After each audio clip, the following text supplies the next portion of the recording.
Wala raw irregularidad na nakikita sa Senate President Juan Ponce Enrile sa pagpunta ni Yusek Rico Puno sa opisina at kondo ng pumanaw na si Secretary Jessie Robredo. Gayunman, hindi raw niya haharangin ang isasagawang investigasyon ni Senadora Miriam Defensor Santiago kaugnay sa insidente. May ulat on the spot si Jam Sisante. Jam?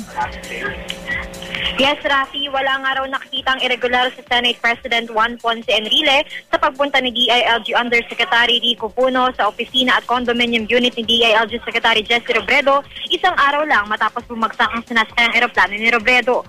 Sabi ni Enrile, bilang Undersecretary sa DILG, bahagi ng trabaho ni Puno ang siguruhing secure ang mga dokumento ng departamento, lalo na kung sensitibo ang mga ito. Hindi naman daw siguro pupunta si Puno nang walang go signal ng Pangulo.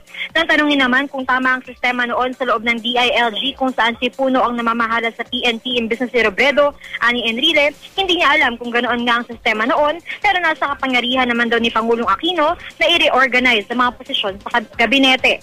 Gayunpaman, hindi raw haharangin ni Enrile ang pinaplano ni Senador Miriam Defensor Santiago na investigasyon sa pagsubok ni Puno na pumasok sa condo unit ni Robredo at sa umanay irregular na kapangyarihang binigay ng Pangulo kay Puno.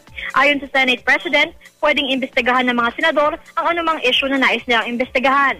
Hindi lang masabi ni Enrile sa ngayon kung kailan magsisimula ang investigasyon dahil kailangan daw muna maghain ni Santiago ng resolusyon. At yan muna ang latest mula dito sa Senado, Rafi.